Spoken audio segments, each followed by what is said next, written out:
இன்றைக்கி மார்னிங் டாஸ்கில் யார் இண்டிவிஜுவல் பிளேயர், யார் குரூப் பிளேயர், யார் இன்னும் எப்படி விளையாடணுன்னே தெரியலைங்கிற மாதிரி இருக்காங்கன்னு கேட்டிருப்பாங்க. அதுக்கு வந்துட்டு சௌந்தர்யா வந்துட்டு முத்துக்குமரனை சொல்லியிருப்பாங்க.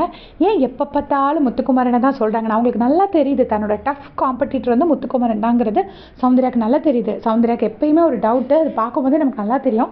நம்ம ஃபஸ்ட்டாக இந்த முத்து ஃபஸ்ட்டாக, யார் ஃபஸ்ட்டாக வெளியில் இருக்காங்கன்னு தெரியலையே அப்படிங்கிற மாதிரி ஒரு டவுட்டில் இருக்கிறது நம்மளால் க்ளீனாக சென்ஸ் பண்ண முடியும். அதை தான் சௌந்தர்யா பண்ணுறாங்க.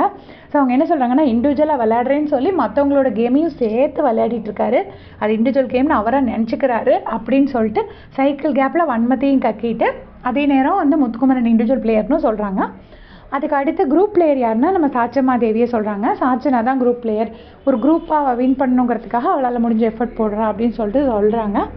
அதுக்கப்புறம் எப்படி விளையாடணுன்னே தெரியாது அப்படின்னு சொல்லிட்டு ராயனை சொல்கிறாங்க. கிடைக்கிற சான்ஸ்லாம் வந்து ராயனை கிண்டல் பண்ணுறதுக்கு இந்த கேர்ள்ஸ் விடுறதே இல்லை. ஆனால் யாராவது ராயனை விடுறாங்களான்னா அது இல்லை. ராயன் கூடயே தான் எல்லோரும் டைம் ஸ்பெண்ட் பண்ணுறாங்க. பட் எப்பயாச்சும் குத்தணுன்னா ஈஸியாக ராயனை பற்றி சொல்லிடுறாங்க. ஏன்னா ராயன் வந்து அவ்வளோ கோவப்படுற கேரக்டர் கிடையாது. எல்லாமே ஜாலியாக எடுத்துப்பார். ஸோ இன்றைக்கி பார்த்தீங்கன்னா நிறைய பேர் இண்டிவிஜுவல் பிளேயராக நம்ம ஜாக்லினை சூஸ் பண்ணியிருந்தாங்க. ஜாக்லினுக்கு அது ஒரு நல்ல விக்ட்ரி தான். ஏன்னா அவங்க உண்மையிலேயே கொஞ்சம் இண்டிவிஜுவலாக தான் விளையாடுறாங்க. யார் கூடயும் செட்டு சேர்ந்து விளையாட மாதிரி தெரியலை. ஸோ நீங்கள் சொல்லுங்கள், யார் இண்டிவிஜுவல் பிளேயர், யார் குரூப் பிளேயர், அண்ட் யார் வந்து ஒரு எப்படி விளையாடணுன்னு இன்னும் தெரியாமல் இருக்காங்கன்னு மறக்காமல் கமெண்ட்ஸில் சொல்லிடுங்க. தேங்க்ஸ் ஃபார் வாட்சிங்.